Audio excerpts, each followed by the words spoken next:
Hello दोस्तों, स्वागत है आपका हमारे यूट्यूब चैनल सम्राट एजुकेशन में। दोस्तों, आज की इस वीडियो में आप लोगों को बीएससी एग्रीकल्चर थर्ड सेमेस्टर के एक विषय एग्रीकल्चर माइक्रोबायोलॉजी का कुछ मोस्ट इंपॉर्टेंट क्वेश्चन बताने वाला हूं, जो कि आपके एग्जाम के लिए बहुत ही ज्यादा इंपॉर्टेंट है। तो आप लोगों से रिक्वेस्ट है, आप लोग वीडियो को पूरा देखिएगा और वीडियो अच्छा लगे तो वीडियो को लाइक कीजिएगा, चैनल को सब्सक्राइब कीजिएगा और अपने दोस्तों के पास शेयर जरूर कीजिएगा। और यदि आप लोगों को एग्रीकल्चर माइक्रोबायोलॉजी का नोट्स चाहिए, ठीक है, नोट्स चाहिए या एग्जाम बेस पे पीडीएफ चाहिए तो डिस्क्रिप्शन में व्हाट्सएप ग्रुप का लिंक और व्हाट्सएप नंबर दिया गया है, मैसेज करके आप उसका पीडीएफ ले सकते हैं। चलिए स्टार्ट करते हैं। पहला क्वेश्चन रहेगा कि माइक्रोबायोलॉजी क्या है, माइक्रोबायोलॉजी शब्द की उत्पत्ति कैसे हुई, क्या है माइक्रोबायोलॉजी शब्द का मतलब, ठीक है। तो माइक्रोबायोलॉजी शब्द जो है वह ग्रीक भाषा के 3 शब्द से मिलकर बना है, ठीक है। माइक्रोबायोलॉजी शब्द ग्रीक भाषा के 3 शब्द से मिलकर बना है। माइक्रोबायोलॉजी शब्द किससे बना है? ग्रीक भाषा के 3 शब्दों से मिलकर बना है। माइक्रोस प्लस बायोस प्लस लॉगस, ठीक है। माइक्रोबायोलॉजी शब्द ग्रीक भाषा के 3 शब्दों से मिलकर बना है। माइक्रोस, बायोस प्लस लॉगस, ठीक है। माइक्रोस, बायोस प्लस लॉगस, इन सभी 3 चीजों से मिलकर बना है। जहां पर माइक्रो का मतलब होता है बहुत छोटा, ठीक है। क्या होता है? सूक्ष्म। क्या होता है? सूक्ष्म। मतलब ऐसा कि हम अपनी नग्न आंखों से नहीं देख सकते, उसको बोला जाता है सूक्ष्म, ठीक है। बायोस का मतलब होता है जीव या जीवन, या जीवन, ठीक है। और लॉगस का मतलब होता है के बारे में अध्ययन करना, ठीक है, के बारे में अध्ययन करना। तो माइक्रोबायोलॉजी शब्द ग्रीक भाषा के 3 शब्द से मिलकर बना है। माइक्रो, बायोस प्लस लॉगस, जहां माइक्रोब का अर्थ है सूक्ष्म और बायोस का अर्थ है जीव, लॉगस का अर्थ है के बारे में अध्ययन करना। मतलब जब हम सूक्ष्म जीव के बारे में अध्ययन करते हैं तो उसी को सूक्ष्म जीव विज्ञान बोला जाता है। सूक्ष्म जीव विज्ञान ग्रीक भाषा के 3 शब्दों से मिलकर बना है, ठीक है। जो सूक्ष्म जीव विज्ञान का अंग्रेजी है माइक्रोबायोलॉजी शब्द की मैं यहाँ पे बात कर रहा हूँ, आप लोग ध्यान दीजिएगा। माइक्रोबायोलॉजी शब्द ग्रीक भाषा के 3 शब्द से मिलकर बना है। माइक्रोस का मतलब सूक्ष्म, बायोस का मतलब जीव, और लॉगस का मतलब अध्ययन करना, का अध्ययन करना, ठीक है। जब किसी चीज के अंत में लॉगस लग जाता है तो उसका मतलब लॉगस का अर्थ होता है अध्ययन करना, ठीक है। तो सूक्ष्म जीव का अध्ययन करना, ठीक है, सूक्ष्म जीव का अध्ययन करना, ये क्या कहलाता है? माइक्रोबायोलॉजी कहलाता है। माइक्रोबायोलॉजी किसे कहते हैं? तो जिस वह विज्ञान की वह शाखा जिसमें सूक्ष्म जीवों का अध्ययन किया जाता है उसे माइक्रोबायोलॉजी कहा जाता है। एक और इम्पॉर्टेंट बात आप लोग बता दूं, देखिए आप लोगों को यह कभी कंफ्यूजन होता होगा कि समझने में कब ग्रीक भाषा होता है कब लैटिन भाषा होता है, तो इसके लिए मैं थोड़ा सा बता देता हूँ। देखिए किसी शब्द के अंत में यदि कल्चर आ गया, ठीक है, एग्रीकल्चर जैसे है, हॉर्टिकल्चर है, ठीक है, एग्रीकल्चर हो गया, हॉर्टिकल्चर हो गया, एग्रोनॉमी, एग्रोनॉमी हो गया, क्या माइक्रोबायोलॉजी हो गया, माइक्रोबायोलॉजी, ठीक है। तो देखिए यहाँ पे जिस ऐसा 95% देखा जाता है, ठीक है, 95% ऐसा चांस होता है कि जिस शब्द के अंत में यदि कल्चर आ जाएगा तो वह लैटिन भाषा का शब्द होता है। जिस शब्द के अंत में कल्चर आ जाएगा वह लैटिन भाषा का शब्द होता है, और जिस शब्द के अंत में वाई आ जाएगा वह ग्रीक भाषा का शब्द होता है, ठीक है। हम लोग अपने सब्जेक्ट की बात कर रहे हैं, एग्रीकल्चर लैटिन भाषा, हॉर्टिकल्चर लैटिन भाषा, एग्रोनॉमी ग्रीक भाषा, माइक्रोबायोलॉजी ग्रीक भाषा, ठीक है। तो जब शब्द के अंत में कल्चर आएगा तो लैटिन भाषा, शब्द के अंत में वाई आएगा तो ग्रीक भाषा। 99.5% ऐसा देखा गया, सिर्फ 1-2 ऐसे हैं जो कि क्या बोलते अपवाद में है, ठीक है। तो यह ध्यान रखिएगा, आगे आप लोगों को बहुत ज्यादा काम आएगा, ठीक है। तो चलिए पहले जान लीजिए कि माइक्रोबायोलॉजी क्या होता है। मैंने आप लोग बताया कि माइक्रोबायोलॉजी शब्द अंग्रेजी शब्द माइक्रोबायोलॉजी जो है वह ग्रीक भाषा के 3 शब्द से मिलकर बना है। माइक्रोस जिसका मतलब होता है सूक्ष्म, बायोस मतलब जिसका होता है जीव या जीवन, लॉगस मतलब होता है के बारे में अध्ययन करना, ठीक है। तो सूक्ष्म जीव विज्ञान की वह शाखा है जिसमें सूक्ष्म जीवों के स्वरूप, संरचना, कार्यकी, जनन आदि का अध्ययन किया था, ठीक है। जीव विज्ञान की वह शाखा जिसमें सूक्ष्म जीवों के स्वरूप। अब आप लोग सोच रहे हैं कि सूक्ष्म जीव क्या होता है, इसको भी जान लीजिए। सूक्ष्म जीव क्या होता है? सूक्ष्म जीव वह जीव होता है जिसे हम अपनी नग्न आंखों से नहीं देख सकते, जिन्हें देखने के लिए हमें सूक्ष्मदर्शी का प्रयोग या इलेक्ट्रॉन सूक्ष्मदर्शी का प्रयोग करना पड़ता है, उसे सूक्ष्म जीव कहते हैं। सूक्ष्म जीव क्या होता है? सूक्ष्म जीव वह जीव होता है जिन्हें हम अपनी नग्न आंखों से नहीं देख सकते हैं, जिन्हें देखने के लिए हमें सूक्ष्मदर्शी का प्रयोग करना पड़ता है। ठीक है, अब हम लोग देखेंगे माइक्रोबायोलॉजी क्या होता है, सूक्ष्म जीव विज्ञान क्या होता है। तो सूक्ष्म जीव विज्ञान विज्ञान की वह शाखा है जिसमें सूक्ष्म जीवों के, सूक्ष्म जीव जैसा कि मैंने आप लोग बताया कि जिसे हम अपनी नग्न आंखों से नहीं देख सकते हैं, तो उस जीव के स्वरूप, उसका स्वरूप कैसा है, उसकी संरचना कैसी है, उसके कार्यकी कैसा है, कार्यकी मतलब फिजियोलॉजी कैसा है, ठीक है, जनन आदि के बारे में जो हम अध्ययन करेंगे किसी सूक्ष्म जीव के, तो उसी को सूक्ष्म जीव विज्ञान बोला जाता है। ठीक है, उसी को क्या बोला जाता है, सूक्ष्म जीव विज्ञान। जो सूक्ष्म जीव होता है, ठीक है, सूक्ष्म जीव जो होता है उससे हम अपनी नग्न आंखों से नहीं देख सकते हैं। ठीक है, तो यह तो हो गया आपका सूक्ष्म जीव के बारे में, जो कि बहुत ही ज्यादा इंपॉर्टेंट था। ठीक है, तो देखिए एग्रीकल्चर माइक्रोबायोलॉजी क्या होता है। अब आप लोग यही सोच रहे होंगे कि एग्रीकल्चर माइक्रोबायोलॉजी क्या होता है। तो वह सूक्ष्म जीव जो हमारे कृषि को समर्थन देते हैं, हमारे कृषि में किसी प्रकार से लाभ पहुंचाते हैं, उन्हें हम बोलते हैं एग्रीकल्चर माइक्रोबायोलॉजी और कृषि सूक्ष्म जीव विज्ञान। ठीक है, अगला है मृदा सूक्ष्म जीव विज्ञान। यहीं पर तीनों देख लीजिए, मृदा सूक्ष्म जीव विज्ञान क्या होता है। तो विज्ञान की वह शाखा जिसमें मृदा में सूक्ष्म जीवों, उनके कार्य और वे मिट्टी के गुणों को किस प्रकार से प्रभावित कर रहे हैं उसके बारे में अध्ययन किया जाता है, तो उसको बोला जाता है मृदा सूक्ष्म जीव विज्ञान। सूक्ष्म जीव विज्ञान क्या होता है, तो जीव विज्ञान की वह शाखा जिसमें सूक्ष्म जीवों के आकार, कार्यकी, प्रजनन आदि के बारे में अध्ययन किया था, तो उसको माइक्रोबायोलॉजी। एग्रीकल्चर माइक्रोबायोलॉजी क्या होता है, तो कृषि में पाए जाने वाले जो भी सूक्ष्म जीव हैं उनके आकार, कार्यकी, स्वरूप के बारे में अध्ययन करेंगे, तो उसको एग्रीकल्चर माइक्रोबायोलॉजी। सॉइल माइक्रोबायोलॉजी या मृदा सूक्ष्म जीव विज्ञान क्या होता है, तो विज्ञान की वह शाखा जिसमें मृदा में उपस्थित सूक्ष्म जीवों, उनके कार्य और वे मिट्टी के गुणों को किस प्रकार प्रभावित करते हैं, इन सभी बातों का अध्ययन किया जाता है, तो उससे बोला जाता है मृदा सूक्ष्म जीव विज्ञान। तो तीनों याद रखिएगा, ये 100% आप लोगों को एग्जाम में देखने को मिलेगा। अगला टॉपिक इसी में देखेंगे कि सूक्ष्म जीव विज्ञान की कृषि में क्या भूमिका है, क्या जरूरत है हमें कृषि में सूक्ष्म जीव विज्ञान को पढ़ने की। ठीक है, क्योंकि हम लोग सब्जेक्ट पढ़ रहे हैं एग्रीकल्चर, बीएससी एग्रीकल्चर कर रहे हैं, तो हमें क्या जरूरत है एग्रीकल्चर में सूक्ष्म जीवों की पढ़ने की। ठीक है, सूक्ष्म जीव की क्या भूमिका है एग्रीकल्चर में, तो चलिए देखते हैं। तो सूक्ष्म जीव जो होते हैं ये मिट्टी की उर्वरता को बढ़ाने में मदद करते हैं। सूक्ष्म जीव मिट्टी की उर्वरता को बढ़ाने में मदद करते हैं। क्या करते हैं, मिट्टी की उर्वरता बढ़ाने में मदद करते हैं। अगला पॉइंट है राइजोबियम और एजोटोबैक्टर आदि जैसे कुछ जीवाणु पौधों के साथ सजीवी संबंध बनाते हैं और रूट नोड्यूल बनाते हैं। ठीक है, क्या करते हैं, राइजोबियम और एजोटोबैक्टर जैसे कुछ जीवाणु जो होते हैं हमारे सजीवी संबंध बनाते हैं पौधों के साथ, और क्या करते हैं, रूट नोड्यूल बनाते हैं, नाइट्रोजन का स्थिरीकरण करते हैं। ठीक है, सूक्ष्म जीव पोषक चक्र में भी मुख्य भूमिका निभाते हैं। सूक्ष्म जीव पोषक चक्र में मुख्य भूमिका निभाते हैं। सूक्ष्म जीव मिट्टी के पीएच को बनाए रखने में मदद करते हैं, लेकिन पोषक तत्व और खनिज संतुलन को भी स्थापित करते हैं। जो सूक्ष्म जीव होते हैं वो मिट्टी को पीएच को भी बनाए रखते हैं, और लेकिन पोषक तत्व और खनिज संतुलन को भी क्या करते हैं, स्थापित करते हैं। ठीक है, आगे हम लोग देखेंगे सजीवी नाइट्रोजन स्थिरीकरण। सजीवी नाइट्रोजन, देखिए जो भी टॉपिक है बहुत ज्यादा इंपॉर्टेंट। ठीक है, सजीवी नाइट्रोजन स्थिरीकरण,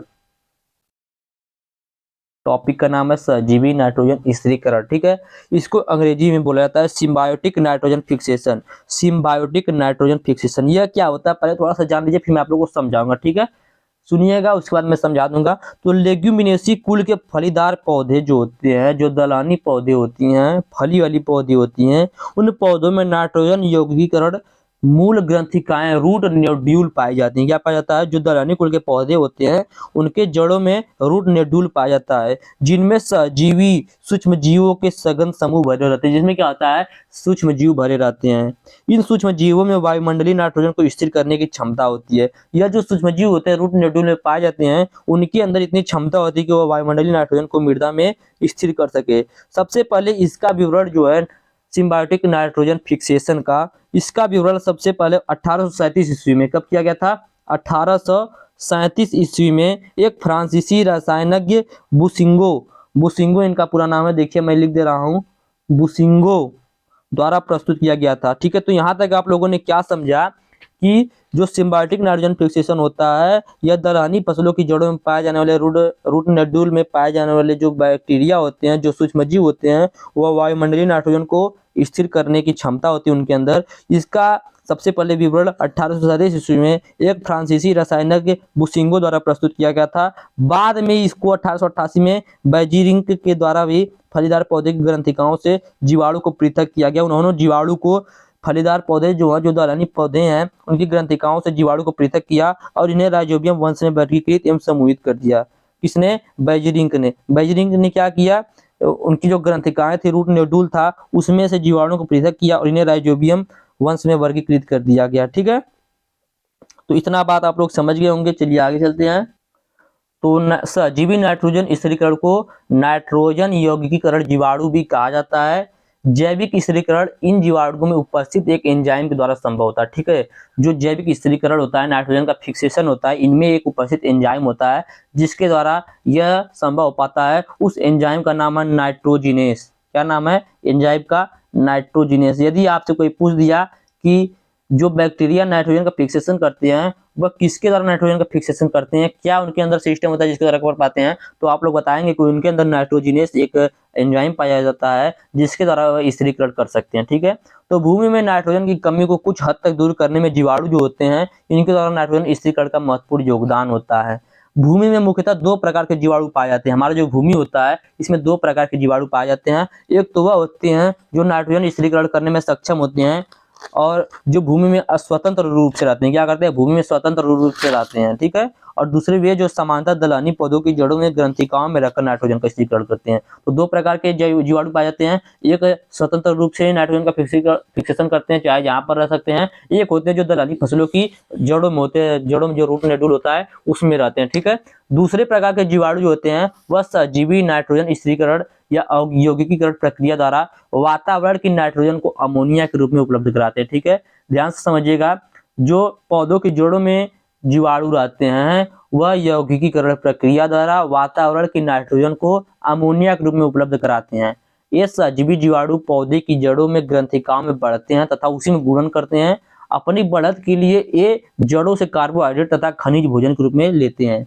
नाइट्रोजन स्थिरीकरण जीवाणु को न होने पर दलहनी फसलों की जड़ों में ग्रंथिकाएं नहीं बनती हैं। ठीक है, नाइट्रोजन स्थिरीकरण जीवाणु के न होने पर जो दलहनी फसल है उनके जड़ों में क्या होता है? ग्रंथिकाएं नहीं बनती हैं, जो पौधों को नाइट्रोजन, जिससे पौधों को नाइट्रोजन नहीं मिलता है। ठीक है, तो यह था सिम्बायोटिक नाइट्रोजन फिक्सेशन। ठीक है, जो कि बहुत ज़्यादा इंपॉर्टेंट है आपके एग्जाम के लिए। ठीक है, आपके एग्जाम के लिए बहुत ही ज़्यादा इंपॉर्टेंट है यह टॉपिक। आगे हम लोग जानेंगे यूकैरियोट और प्रोकैरियोट कोशिका के बारे में। इसके बारे में जानेंगे प्रोकैरियोट और यूकैरियोट कोशिका के बारे में। तो प्रोकैरियोट कोशिका क्या होती है? तो देखिए, प्रोकैरियोट कोशिका जो होती है यह भी दो शब्दों से मिलकर बना। प्रोकैरियोट जो दो शब्दों से मिलकर बना है। यहाँ पर प्रो का मतलब होता है प्रीमिटिव। प्रो का मतलब क्या होता है? प्रीमिटिव मतलब अविकसित, मतलब शुरुआत। ठीक है, और कैरियोन का मतलब होता है न्यूक्लियस। ठीक है, तो प्रोकैरियोट दो शब्दों से मिलकर बना है, प्रीमिटिव और कैरियोट। ठीक है, तो यह बहुत ही आरंभिक तथा अविकसित कोशिकाएं होती है। प्रोकैरियोट कोशिका जो होती है यह प्रो मतलब प्रारंभिक, समझिएगा। ठीक है, तो प्रोकैरियोट कोशिका जो होती है यह आरंभिक कोशिकाएं होती है, मतलब यह अविकसित कोशिकाएं होती है। इनमें केंद्रक कला नहीं होता है, इनमें न्यूक्लियर मेम्ब्रेन जो होता है वह नहीं पाया जाता है प्रोकैरियोट कोशिका में। इनका केंद्रक असंगठित होता है, जिसके परिणाम स्वरूप केंद्रक पदार्थ जैसे प्रोटीन और न्यूक्लिक अम्ल कोशिका द्रव्य के सीधे संपर्क में रहते हैं। ठीक है, तो इसको बोला जाता है प्रोकैरियोट कोशिका। प्रोकैरियोट कोशिका वह कोशिका होती है जिनमें केंद्रक कला नहीं पाया जाता। यह अविकसित कोशिकाएं होती है, इनमें केंद्रक असंगठित होता है, जिसके परिणाम स्वरूप केंद्रक पदार्थ जैसे प्रोटीन और न्यूक्लिक अम्ल कोशिका द्रव्य के सीधे संपर्क में रहते हैं। ठीक है, अगला देखेंगे यूकैरियोट कोशिका। तो यूकैरियोट कोशिका जो होती है वह क्या होता है? यह सुविकसित सुव्यवस्थित केंद्रक तथा कोशिकांग वाला होता है। ठीक है, इसमें गुणसूत्र स्पष्ट होते हैं तथा कोशिका विभाजन अप्रत्यक्ष द्वारा होता है, समसूत्रण द्वारा होता है। सभी उच्च श्रेणी के पौधों और जंतुओं में ही यूकैरियोटिक कोशिकाएं जो हैं यह पाई जाती हैं। ठीक है, तो याद रखिएगा, बहुत ज्यादा इंपॉर्टेंट है यूकैरियोटिक और प्रोकैरियोट कोशिका। अगला है प्रोटोप्लाज्म। प्रोटोप्लाज्म को जीव द्रव्य बोला जाता है। तो प्रोटोप्लाज्म क्या होता है? प्रोटोप्लाज्म क्या होता है? तो कोशिका भित्ति के अंदर कोशिका का संपूर्ण जीवित पदार्थ जीव द्रव्य कहलाता है। कोशिका भित्ति देखिए होता है, तो आप लोग जब देखेंगे कोशिका की संरचना को, और देखिए कोशिका की संरचना एग्जाम में आता है बार बार, ठीक है, उसको आप लोग देख लीजिएगा कोशिका संरचना कैसे होती है, कैसे उसको बनाया जाता है, ठीक है। मैं आप लोगों को थोड़ा बता देता हूँ प्रोटोप्लाज्म जीव द्रव्य क्या होता है। तो कोशिका भित्ति होती है, उसके अंदर कोशिका का जो संपूर्ण जीवित पदार्थ होता है उसी को जीव द्रव्य कहते हैं, ठीक है। कोशिका के अंदर कोशिका का संपूर्ण जीवित पदार्थ जीव द्रव्य कहलाता है, और जीव द्रव्य को जीवन का आधार बोला जाता है। इसका जो जीव द्रव्य होता है ना, जीव द्रव्य को ही जीवन का आधार बोला जाता है। जीव द्रव्य की खोज 1835 ईस्वी में डुजार्डिन द्वारा किया गया था। 1835 ईस्वी में जीव द्रव्य की खोज किसने की थी? डुजार्डिन ने की थी, परंतु उसने इसे सारकोड नाम दिया था। ध्यान दीजिएगा, बहुत ज्यादा इंपॉर्टेंट है यह जीव द्रव्य आप लोगों के लिए। तो कोशिका भित्ति के अंदर कोशिका का संपूर्ण जीवित पदार्थ जीव द्रव्य कहलाता है। जीव द्रव्य ही कोशिका का आधार होता है। जीव द्रव्य की खोज 1835 ईस्वी में डुजार्डिन ने की थी, परंतु डुजार्डिन ने इसका नाम सारकोड दिया था, ठीक है। क्या दिया था? सारकोड। पुरकिंजे आए 1838 में, उन्होंने इसे प्रोटोप्लाज्म नाम दिया, जो कि सर्वमान्य है। उसके बाद वान माहल ने 1846 में जीव द्रव्य के गुण तथा महत्व का वर्णन किया बाद में, ठीक है। इनके बाद इसका महत्व का और गुणों का वर्णन किया किसने? तो इसको वर्णन किया था माहल ने, ठीक है। याद रखिएगा, बहुत ज्यादा इंपॉर्टेंट है जीव द्रव्य। सेल वाल, सेल वाल क्या होता है? तो देखिए एक कोशिका होती है, ठीक है। कोशिका के बाहर जो पूरी दीवार होती है, जो बाहर का आवरण होता है, उसी को सेल वाल बोला जाता है, ठीक है। क्या बोला जाता है? कोशिका भित्ति बोला जाता है। सदैव चारों ओर से सेलुलोज की एक दृढ़ परिसीमा द्वारा घिरा रहता है, ठीक है, जिसे कोशिका भित्ति कहते हैं। कोशिका भित्ति कार्य की परिसीमा का कार्य नहीं करता, मतलब कहने का कोशिका भित्ति जो होता है किसी कोशिका के चारों ओर घिरा हुआ भाग होता है, इतना आप लोग समझिएगा, ठीक है।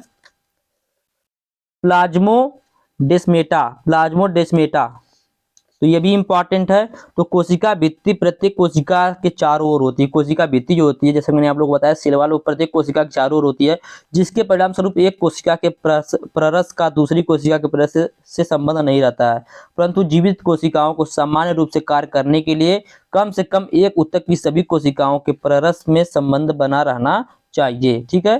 तो प्लाज्मोडेटा क्या होता है? इस धागुई निमाश संरचना को प्लाज्मोडेस्मेटा कहते हैं, ठीक है। ज्यादा इंपॉर्टेंट नहीं है, लेकिन इंपॉर्टेंट है, कभी कभी पूछता है। और देखिए जो मैंने आप लोग को बताया अभी जीव द्रव्य, जीव द्रव्य बहुत ज्यादा इंपॉर्टेंट है आप लोगों के एग्जाम के लिए, ठीक है। जीव द्रव्य को याद रखिएगा। न्यूक्लियर मेम्ब्रेन पूछता है। न्यूक्लियर मेम्ब्रेन क्या होता है? तो जिस प्रकार कोशिका द्रव्य के बाहर जीव द्रव्य कला होती है, उसी प्रकार लिपोप्रोटीन की एक दोहरी कला केंद्रक के चारों ओर केंद्रक सीमा के रूप में होती है, जिसको केंद्रक कला बोला जाता है, ठीक है। देखिए इंपॉर्टेंट है, जिस तरह से कोशिका द्रव्य के बाहर जीव द्रव्य कला होती है, उसी प्रकार से लिपोप्रोटीन की एक दोहरी कला होती है, जो केंद्रक के चारों ओर केंद्रक सीमा के रूप में होती है, जिसे केंद्रक कला कहते हैं। क्या कहते हैं? केंद्रक कला कहते हैं। याद रखिएगा, बहुत इंपॉर्टेंट है। और डीएनए के बारे में पढ़ लीजिएगा। डीएनए के बारे में, डीएनए क्या होता है? क्रोमेटिड जालिका, तो इसको मैं नहीं बताऊंगा। चलिए आगे मैं चलता हूँ। माइटोकॉन्ड्रिया के बारे में पढ़ लीजिएगा, ठीक है। तो पौधों तथा इसको लास्ट में मैं बताऊंगा, पहले जो ज्यादा इंपॉर्टेंट है उसको मैं बता दूंगा, ताकि बहुत लोग ऐसे होते हैं कि जो पहले शुरू का एक वीडियो देखकर चले जाते हैं, तो उनके लिए भी कुछ, उनको भी लाभ मिल जाए, इसके लिए पहले जो बहुत ज्यादा पूछता है उसको बता देता हूँ, ठीक है। तो जैव अवक्रमण, बायोडिग्रेडेशन इसको बोला जाता है, इंग्लिश में क्या बोला जाता है?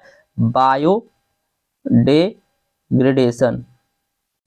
तो यह क्या होता है? तो जैव अवक्रमण के एक पदार्थ का जैव रासायनिक प्रतिक्रियाओं के माध्यम से नए यौगिकों में परिवर्तन होता है, ठीक है। जैव अवक्रमण क्या होता है? तो जैव अवक्रमण क्या होता है? एक पदार्थ का जैव रासायनिक प्रतिक्रियाओं के माध्यम से नए यौगिक में परिवर्तन जैव अवक्रमण कहलाता है। क्या कहलाता है? जैव अवक्रमण कहलाता है। क्या मैं बोला कि जैव अवक्रमण जो होता है वह एक पदार्थ का जैव रासायनिक प्रतिक्रिया के माध्यम से, या जब कोई पदार्थ जैव रासायनिक प्रतिक्रिया के माध्यम से नए यौगिक में परिवर्तित हो जाता है, तो उसी को जैव अवक्रमण बोला जाता है। या बोल सकते हैं कि वैकल्पिक रूप से जैव अवक्रमण वह प्रक्रिया है जिसके द्वारा माइक्रोबियल जीव चयापचय या एंजाइमेटिक क्रिया के माध्यम से रूपांतरित या परिवर्तित होते हैं। बहुत ज्यादा इंपॉर्टेंट है, याद रखिएगा। एजोला, और एजोला भी देखिए बार बार पूछता है। आप पिछला पेपर देख सकते हैं, और पेपर भी चाहिए तो आप लोग डिस्क्रिप्शन में व्हाट्सएप ग्रुप का लिंक और व्हाट्सएप नंबर दिया गया है, वहां से मैसेज करके ले सकते हैं। एजोला क्या होता है? तो एजोला पानी में पनपने वाला एक छोटे बारीक पौधे की जाति का होता है। एजोला क्या होता है? एजोला पानी में पनपने वाला एक छोटे बारीक पौधे की जाति का होता है, जिसको वैज्ञानिक भाषा में क्या बोला जाता है? फर्न बोला जाता है। यह एजोला आपको 100% मैं बोल रहा हूँ देखने को मिलेगा एग्जाम में, 100% देख लीजिएगा, एजोला आप लोगों को देखने को मिलेगा। तो एजोला क्या होता है? एजोला पानी में पनपने वाला छोटे बारीक पौधे की जाति का होता है, जिसे वैज्ञानिक भाषा में फर्न कहा जाता है। क्या कहा जाता है वैज्ञानिक भाषा में? फर्न कहा जाता है। एजोला की पंखुड़ियों में एना बीना नामक नील हरित काय के जाति का एक सूक्ष्मजीव होता है। एजोला की जो पंखुड़ी होती है उसमें एना बीना नाम का नील हरित काय के जाति का एक सूक्ष्मजीव होता है, जो सूर्य के प्रकाश में वायुमंडलीय नाइट्रोजन का यौगिकीकरण करता है और हर एक खाद की फसल को नाइट्रोजन की पूर्ति करता है। एजोला कैसे बनता है इसके बारे में भी क्वेश्चन पूछता है, तो उतना विस्तार से मैं आप लोगों को नहीं बता पाऊंगा क्योंकि बहुत सारा क्वेश्चन बताना है। तो एजोला क्या होता है इतना अच्छे से जान लीजिए, उसके बाद कैसे बनता है इसका प्रोसेस आप लोग देख लीजिएगा, शायद सीरीज में भी दिया होगा। ठीक है, चलिए आगे देखते हैं। नील हरित शैवाल क्या होता है? एजोला देख लिया। नील हरित शैवाल, देखिए हम लोग माइक्रोबायोलॉजी पढ़ रहे हैं, तो हम लोग माइक्रोबायोलॉजी में वही पढ़ेंगे कि हम अपनी मिट्टी को कैसे उर्वरता पूर्वक बनाएं, क्या क्या उसके लिए हमें यूज करना पड़ेगा। तो नील हरित शैवाल क्या होता है? यह देखिए, ये सब जो है ये सब एक जीव है, ये सब इसके अंदर जीव होता है, प्राणी, इसको सूक्ष्म जीव समझिएगा। ठीक है, क्योंकि हम लोग का सब्जेक्ट ही है क्या? सूक्ष्म जीव। तो नील हरित शैवाल क्या होता है? तो यह एक जीवाणु फाइलम होता है। नील हरित शैवाल एक जीवाणु फाइलम होता है जो प्रकाश संश्लेषण से ऊर्जा उत्पादन करता है। क्या करता है? प्रकाश संश्लेषण से ऊर्जा का उत्पादन करता है। यह जीवाणु के नीले रंग के कारण इसका तापमान साइनो पड़ा है। ठीक है, जीवाणु के नीले रंग होने के कारण इसका नाम साइनो पड़ा है। क्या पड़ा है? साइनो पड़ा है। नील हरित काय वायुमंडलीय नाइट्रोजन यौगिकीकरण करके धान की फसल को आंशिक मात्रा में नाइट्रोजन की पूर्ति करता है। क्या करता है? आंशिक मात्रा में नाइट्रोजन की पूर्ति करता है। चलिए अगला क्वेश्चन देखते हैं। कार्बन चक्र में जीवाणुओं की क्या भूमिका है? कार्बन चक्र, कार्बन साइकिल आप लोग मैं बता दूं, कार्बन साइकिल, ये साइकिल आप लोगों को पढ़ना पड़ेगा। ठीक है, नाइट्रोजन साइकिल, और मैं बताऊंगा अगले वीडियो में इसको। Carbon cycle, nitrogen cycle, sulphur cycle और कार्बन नाइट्रोजन सल्फर साइकिल। ठीक है, ये तीनों पढ़ लेंगे तो इसी में से एक आ जाएगा एग्जाम में। ठीक है, कार्बन नाइट्रोजन सल्फर। ठीक है, तो कार्बन चक्र में जीवाणुओं की क्या भूमिका है इसके बारे में हम देखेंगे। तो जीवाणु जो होते हैं वह कार्बन साइकिल जो होता है उसमें क्या अपनी भूमिका निभाते हैं, तो पहले उसके बारे में जान लीजिए, फिर मैं आप लोगों को बताऊंगा कार्बन साइकिल क्या होता है अगली वीडियो में, तो वहां से और अच्छे से क्लियर हो जाएगा। तो जीवाणु होते हैं पौधों और जंतुओं के शरीर को विघटित करते हैं। ठीक है, मैं पहले आप लोग समझाई देता हूँ। ठीक है, देखिए क्या होता है, जैसे जब किसी की मृत्यु हो जाती है, या कोई कुत्ता बिल्ली या कोई मनुष्य हुआ किसी की मृत्यु हो जाती है, तो मरने के कुछ टाइम बाद देखेंगे तो उसके अंदर क्या लग जाता है? बैक्टीरिया, सूक्ष्मजीव। बैक्टीरिया को क्या बोल देंगे? सूक्ष्मजीव। तो बैक्टीरिया, वायरस कुछ भी लग जाते हैं जो क्या करते हैं? हमारे शरीर को गलाने का कार्य करते हैं। क्या करते हैं? जल्दी जल्दी उसको खत्म करने का कार्य करते हैं। तो ये जो सूक्ष्मजीव होता है यह क्या करता है? खत्म करने का काम करता है। क्या करता है? डिकम्पोज करने का काम करता है। ठीक है, कार्बन चक्र में यही इसकी भूमिका होती है। चलिए देखते हैं। तो जीवाणु पौधे और जंतुओं के शरीर को विघटित करते हैं। जीवाणु जो होते हैं वह पौधे और जंतुओं के शरीर को विघटित करते हैं। प्रकाश संश्लेषण के लिए आवश्यक कार्बन डाइऑक्साइड की अपर्याप्त मात्रा की भरपाई करते हैं। प्रकाश संश्लेषण कार्बन डाइऑक्साइड या बाइकार्बोनेट को मृदा पादपों, जीवाणुओं और शैवाल में कार्बनिक यौगिकों में परिवर्तित करता है। तो इस प्रकार इसकी कार्बन चक्र में यही भूमिका होती है। सूक्ष्मजीव विज्ञान क्या होता है मैंने बता दिया है, याद रखिएगा, फिर से मैं बता रहा हूँ उससे थोड़ा सा अच्छा परिभाषा। जीव विज्ञान की वह शाखा जिसमें हम लोग उन सूक्ष्मजीवों का अध्ययन करते हैं जिन्हें नग्न आंखों से नहीं देख सकते, उसे बोलते हैं सूक्ष्मजीव विज्ञान। ठीक है, अब यहीं आपसे पूछ दिया कि मृदा सूक्ष्मजीव विज्ञान का होता है, तो मृदा सूक्ष्मजीव विज्ञान की वह शाखा है जिसमें मृदा में उपस्थित सूक्ष्मजीवों के बारे में अध्ययन करते हैं। ठीक है, एग्रीकल्चर पूछ दिया तो कृषि में उपलब्ध सूक्ष्मजीवों के बारे में अध्ययन करते हैं। इस प्रकार से आप लोग लिखेंगे। ठीक है, मैं लिखने का आप लोग को आइडिया बता रहा हूँ कि याद नहीं आएगा तो किस प्रकार से लिखना है। तो आगे देखेंगे जैव उर्वरकों को विस्तार पूर्वक समझाइए। जैव उर्वरक क्या होते हैं उनको विस्तार पूर्वक समझाना है। तो कुछ ऐसे जीवाणु जो पौधों के साथ असहजीवी रूप में रहकर वायुमंडलीय नाइट्रोजन को मृदा में स्थिर कर देते हैं, उन्हीं को जैव उर्वरक कहते हैं। और देखिए मैं आपको बता रहा हूँ 100% इसको भी नोट कीजिएगा। बायो फर्टिलाइजर जिसको अंग्रेजी में बोलते हैं, 100% 200% मैं बोल रहा हूँ, एग्जाम में आएगा और लॉन्ग में आएगा कि जैव उर्वरक क्या होते हैं, इनके प्रकार बताइए। 5 नंबर में या 7 नंबर में आएगा, याद रखिएगा। जैव उर्वरक क्या होते हैं, इनके प्रकार का व्याख्या कीजिए। तो कुछ ऐसे जीवाणु जो पौधे में रख के असहजीवी पौधे के साथ असहजीवी रूप में रहकर वायुमंडलीय नाइट्रोजन को मृदा में स्थिर कर देते हैं, उन्हीं को जैव उर्वरक बोला जाता है। जैव उर्वरक 4 प्रकार के होते हैं। जैव उर्वरक कितने प्रकार के होते हैं? 4 प्रकार के होते हैं। माइक्रोफास जैव उर्वरक, ठीक है, एजोटोबैक्टर जैव उर्वरक, राइजोबियम जैव उर्वरक, नील हरित शैवाल जैव उर्वरक, ये 4 होते हैं। बहुत ज्यादा इंपॉर्टेंट है, एग्जाम में पूछेगा 100%। चलिए देखेंगे सहजीवन की क्या विशेषताएं हैं। पूछता है जो सहजीवन है उसकी क्या विशेषता है। तो सहजीवन, सहजीविता आप लोगों ने पढ़ा होगा। सहकारिता मैंने बताया था, आप लोग सहकारिता आप लोग वही समझिएगा। सहकारिता आप लोग जानते हैं सहकारिता। सहकारिता क्या होता है? इसमें एक किसान जो होता है अपनी स्वेच्छा से, 2 किसान, 2 से अधिक किसान मिलकर आपस में खेती करते हैं, जिससे दोनों को लाभ होता है कुछ ना कुछ, तो उसको बोलते हैं सहकारिता। ऐसा ही होता है आपके सहजीवन में। सहजीवन में क्या होता है? तो 2 प्राणी जो होते हैं वो आपस में ऐसी साझेदारी करते हैं जिससे क्या होता है, दोनों जंतुओं को कुछ न कुछ लाभ होता है, ठीक है। तो सहजीवन 2 प्राणियों में पारस्परिक लाभजनक आंतरिक साझेदारी होती है। यह सहभागिता 2 पौधे या 2 जंतुओं के बीच या 2 पौधों और 2 जंतु के पारस्परिक संबंध में हो सकता है, जिससे दोनों को लाभ होता है, उसको बोलते हैं सहजीवन, ठीक है। क्या बोलते हैं? सहजीवन। चलिए आगे चलते हैं। तो बायोलॉजिकल नाइट्रोजन फिक्सेशन क्या होता है? बायोलॉजिकल नाइट्रोजन फिक्सेशन, तो कुछ बैक्टीरिया या प्रोकैरियोट,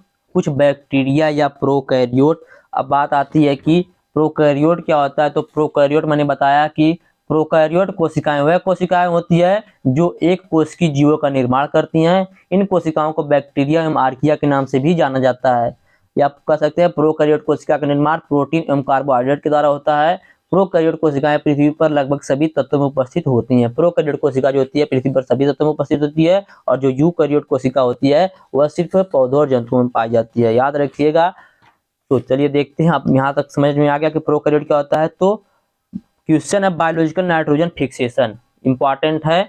तो कुछ बैक्टीरिया या प्रोकैरियोट वायुमंडलीय नाइट्रोजन को अमोनिया में परिवर्तित करने में सक्षम होते हैं। इसी प्रक्रिया को बायोलॉजिकल नाइट्रोजन फिक्सेशन कहते हैं। नाइट्रोजनस एंजाइम डाई नाइट्रोजन को अमोनियम बदल देता है, ठीक है। नाइट्रोजनस एंजाइम जो होता है वह डाई नाइट्रोजन को अमोनियम बदल देता है। आगे देखेंगे नाइट्रोजन फिक्सेशन क्या होता है, इसको भी 100% नोट कीजिएगा, एग्जाम में आएगा, ठीक है। 100% एग्जाम में आने वाला है। यौगिक के रूप में उपस्थित नाइट्रोजन को स्थिर नाइट्रोजन कहते हैं। जो नाइट्रोजन यौगिक के रूप में उपस्थित होता है उसको स्थिर नाइट्रोजन कहते हैं। अतः वायुमंडल के मुक्त नाइट्रोजन गैस को नाइट्रोजन यौगिक में बदलने की प्रक्रिया को नाइट्रोजन स्थिरीकरण कहा जाता है। याद रखिएगा, वायुमंडलीय नाइट्रोजन जो है उस नाइट्रोजन को, ध्यान से समझिएगा फिर से, वायुमंडल में मुक्त नाइट्रोजन को या मुक्त नाइट्रोजन गैस को नाइट्रोजन यौगिक में बदलने की प्रक्रिया को नाइट्रोजन फिक्सेशन कहा जाता है, ठीक है।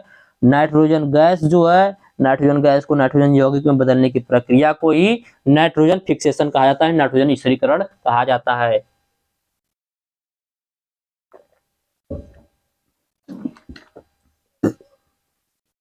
आगे देखेंगे, थोड़ा सा पानी पीने लगा था, ठीक है। तो यूकैरियोट कोशिका क्या होती है, मैंने बता दिया, फिर से सुन लीजिएगा। तो यूकैरियोट कोशिका वह कोशिका होती है जो पूर्ण रूप से विकसित होती है। यूकैरियोट कोशिका पूर्ण रूप से विकसित होती है।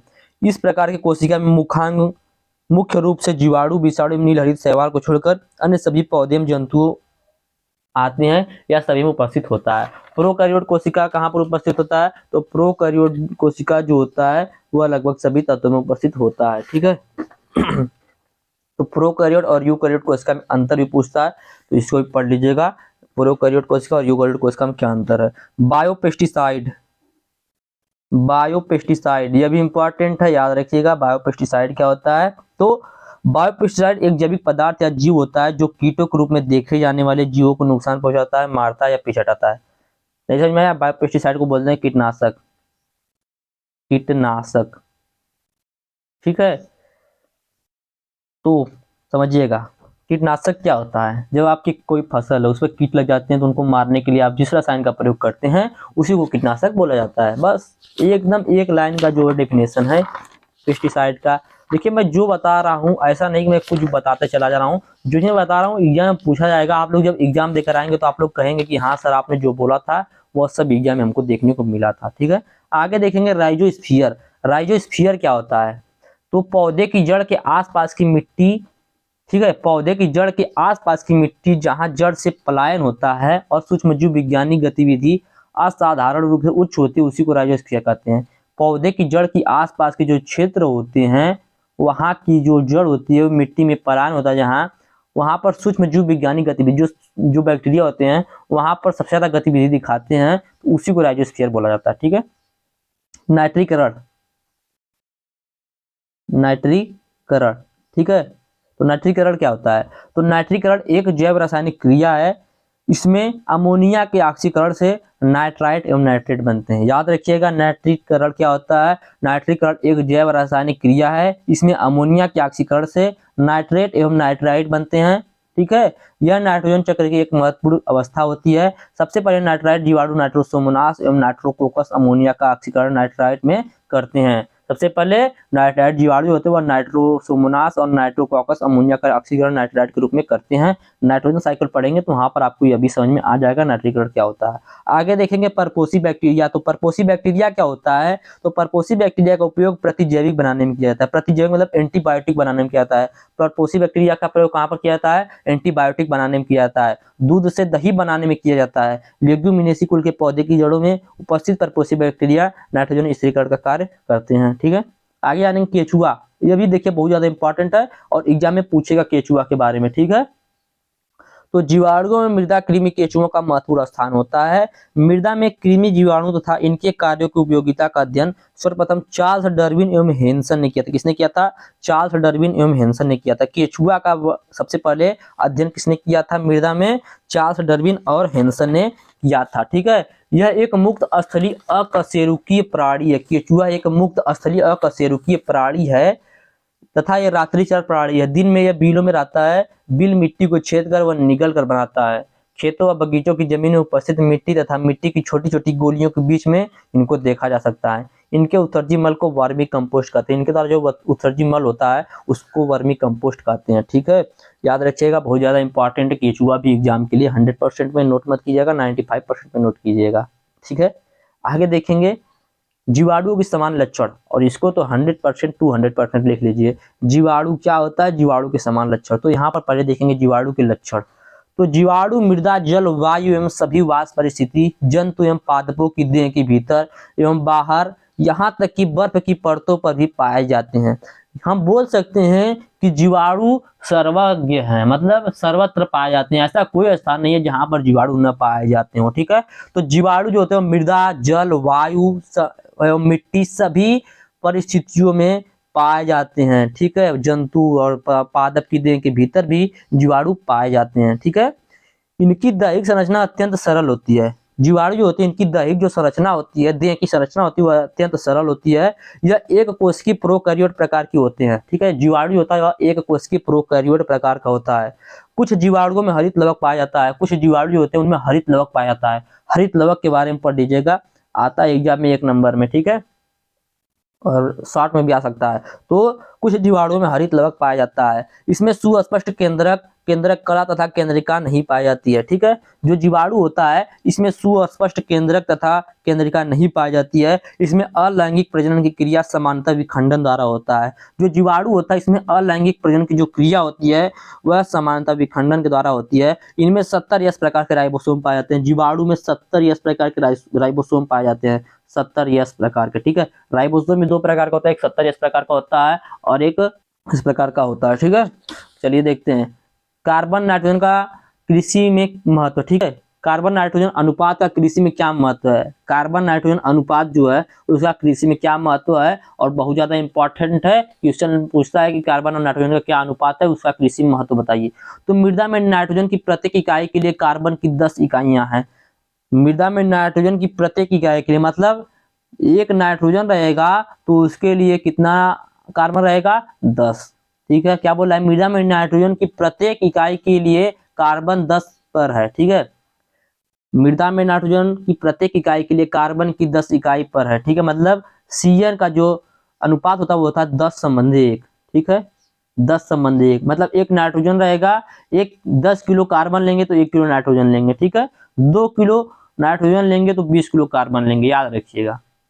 मृदा में पोषक तत्वों की उपलब्धता कार्बनिक पदार्थों की मात्रा पर निर्भर करती है। दलहनी फसलों के अवशेषों में कार्बन एवं नाइट्रोजन अनुपात कम होने के कारण ये सूक्ष्मजीव द्वारा कम समय में आसानी से विघटित कर दिया जाता है। इसी कारण फसलों मृदा में नाइट्रोजन एवं कार्बनिक पदार्थों की मात्रा बढ़ाने में सहायक होता है। नाइट्रोजन और कार्बन का अनुपात याद रखिएगा नाइट्रोजन और कार्बन का अनुपात 10:1 होता है। कार्बन और नाइट्रोजन का अनुपात 10:1 होता है, मतलब 1 किलो नाइट्रोजन तो 10 किलो कार्बन। याद रखिएगा, मैं मतलब याद करने का तरीका है यह कि इस प्रकार से आप लोग याद कर सकते हैं। और उम्मीद करता हूं मैं जो बता रहा हूं आप लोग को अच्छे से समझ में आ रहा होगा और कहीं से कोई भी दिक्कत नहीं हो रहा होगा। ठीक है, कहीं से कोई भी दिक्कत है तो आप लोग बता सकते हैं। और आप लोग बैक्टीरिया के बारे में जरूर पढ़ लीजिएगा। बैक्टीरिया वायरस इन सभी के बारे में आप लोग को जरूर से जरूर पढ़ना है, जो कि एग्जाम में पूछा जाएगा। ठीक है, अगला क्वेश्चन बायोफ्यूल, 100% नोट कर लीजिए। बायोफ्यूल 100% नोट कर लीजिए, एग्जाम में आएगा बायोफ्यूल। ठीक है, तो जैव ईंधन एक प्रकार का ऊर्जा है। जैव ईंधन क्या है? एक प्रकार का ऊर्जा है, एक प्रकार का ईंधन है जो फ्यूल के रूप में पेड़ पौधे वनस्पतियों और वेस्ट मटेरियल से प्राप्त किया जाता है। जो ईंधन के रूप में किससे प्राप्त किया जाता है? पेड़ पौधे वनस्पतियों से प्राप्त किया जाता है। जो भी ऊर्जा या फ्यूल धरती के अंदर से निकलता है उसे फॉसिल फ्यूल या जीवाश्म से बनाने वाले ईंधन कहते हैं। ठीक है, और जीवाश्म याद रखिएगा, जीवाश्म भी पूछता है एग्जाम में। ठीक है, तो जैव ईंधन क्या होता है? तो जैव ईंधन एक प्रकार का ऊर्जा है या ईंधन है जो फ्यूल के रूप में पेड़ पौधे वनस्पतियों और वेस्ट मटेरियल से प्राप्त किया जाता है। तो जो भी ऊर्जा या फ्यूल धरती के अंदर से निकलता है उसे फॉसिल फ्यूल कहते हैं। फॉसिल फ्यूल क्या होता है? तो धरती के अंदर से निकलने वाले फ्यूल को फॉसिल फ्यूल कहते हैं। जैसे पेट्रोल और डीजल में, डीजल जो है यह फॉसिल फ्यूल है। ठीक है, दरअसल फॉसिल फ्यूल को बनाने में काफी वक्त लगता है और कई बार इसे बनाने में कई साल या कई सदियां लग जाती हैं। लेकिन अगर इसी लाखों सालों की नेचुरल प्रोसेस को कुछ दिनों या कुछ घंटों तक साइंटिफिक प्रोसेस में बदल दिया जाए तो उससे जो फ्यूल बनेगा उसी को बायोफ्यूल कहते हैं। बायोफ्यूल क्या होता है? तो याद रखिएगा, जो पेट्रोल डीजल होता है इसको बनाने में बहुत अधिक समय लगता है, लेकिन यही जो बनाने की प्रोसेस है, यही बनाने की प्रोसेस को यदि किसी नेचुरल प्रोसेस को कुछ दिनों में या कुछ घंटों में साइंटिफिक प्रोसेस में बदल दिया जाता है तो उससे जो फ्यूल बनता है उसी को बायोफ्यूल कहते हैं। बायोफ्यूल दो प्रकार का होता है, इथेनॉल और बायोडीजल। इथेनॉल और बायोडीजल, देखिए इन दोनों में से एक पूछ सकता है। 100% इस पूरे क्वेश्चन को नोट कीजिएगा। ठीक है, इथेनॉल क्या होता है? इथेनॉल को बायो इथेनॉल भी कहा जाता है। इथेनॉल को बायो इथेनॉल भी कहा जाता है क्योंकि इसका उत्पादन बायो प्रोडक्ट से ही किया जाता है। इथेनॉल का उत्पादन किससे किया जाता है? बायो प्रोडक्ट से किया जाता है। ठीक है, इथेनॉल एक तरह का एल्कोहल ही होता है। इथेनॉल जो होता है एक प्रकार का एल्कोहल होता है जिसे पेट्रोल के विकल्प के रूप में यूज किया जाता है। जब पेट्रोल नहीं होता उसके विकल्प के रूप में इथेनॉल का यूज किया जाता है। आजकल पेट्रोल में इथेनॉल को मिलाकर दे रहे हैं। ठीक है, तो इथेनॉल को बायो इथेनॉल भी कहा जाता है क्योंकि इसका उत्पादन बायो प्रोडक्ट से किया जाता है। इथेनॉल एक तरह का एल्कोहल ही होता है जिससे पेट्रोल के विकल्प के रूप में प्रयोग किया जाता है। ठीक है, हालांकि अभी तो इसका इस्तेमाल पेट्रोल में मिलाकर गाड़ियों को चलाने के लिए किया जा रहा है। इसका उत्पादन मुख्य रूप से गन्ने की फसल से होती है, लेकिन शर्करा वाली कई अन्य फसलों से भी इसको तैयार किया जाता है, जैसे चुकंदर, महुआ, मक्का, गेहूं, धान, पुआल, घास, पौधे, वेस्ट, फलों आदि वेस्ट से इथेनॉल को बनाया जाता है। ठीक है, आगे चलिए देखते हैं ऑर्गेनिक फार्मिंग क्या होता है। ऑर्गेनिक फार्मिंग, ऑर्गेनिक फार्मिंग इसको बोलते हैं जैविक खेती। ठीक है, तो जैविक खेती कृषि की एक ऐसी प्रणाली है, पहले बता दूं इसको भी 100% पे नोट कीजिएगा। मैं जितना बता रहा हूँ 100% उसको जरूर आप लोग याद रखिएगा। ऑर्गेनिक फार्मिंग क्या है? तो जैविक खेती कृषि की एक ऐसी प्रणाली है जिसमें रासायनिक खाद एवं उर्वरक एवं कीटनाशक दवाओं का प्रयोग नहीं किया जाता। ठीक है, जैविक खेती जो है इसमें किसी भी रसायन का प्रयोग नहीं किया जाता है। ठीक है, बल्कि इनमें जैविक खाद या प्राकृतिक खाद का प्रयोग किया जाता है। या कह सकते हैं कि खेती की ऐसी प्रणाली जहाँ रसायन का प्रयोग किए बिना ही खेती करते हैं उसी को ऑर्गेनिक फार्मिंग कहा जाता है। क्या कहा जाता है? उसको ऑर्गेनिक फार्मिंग कहा जाता है। ठीक है, मैंने राइजोस्फीयर आप लोग बता दिया कि मूल प्रवेश या राइजोस्फीयर मिट्टी के उस छोटे भाग को कहते हैं जो पौधे की जड़ों से निकलने वाले द्रव्य तथा उससे सूक्ष्म जीवों को प्रभावित करता है। ठीक है, तो उसको बोलते हैं क्या? उसको बोलते हैं राइजोस्फीयर। ठीक है, चलिए आगे चलते हैं। क्वेश्चन पूछता है जीवाणु के बारे में। ठीक है, जीवाणु क्या है? जीवाणु की आकृति के बारे में बताइए। आप पूछ देगा गोलाकार जीवाणु कितने प्रकार का होता है, या आपसे पूछ देगा कि छड़ाकार जीवाणु बताइए। ठीक है, या गोलाकार जीवाणु, इस प्रकार से पूछता है। तो आप लोग जीवाणु के बारे में पढ़ लीजिएगा क्योंकि वीडियो भी काफी लंबा हो गया है। और उम्मीद करते हैं वीडियो आप लोगों को अच्छा लगा होगा। वीडियो अच्छा लगा है तो वीडियो को लाइक कीजिएगा, चैनल को सब्सक्राइब कीजिएगा और अपने दोस्तों के पास शेयर भी जरूर कीजिएगा। और मैंने जितना क्वेश्चन बताया उसको पढ़ लीजिएगा। इसके बाद मैं आप लोगों को एक वीडियो और दूंगा इसका, और उस वीडियो को यदि आप पढ़ लेंगे तो इसके बाहर से मैं जो भी बताया हूँ कोई भी क्वेश्चन नहीं आएगा। उम्मीद करते हैं आप लोगों को मैंने जो भी बताया समझ में आया होगा। धन्यवाद, जय हिंद।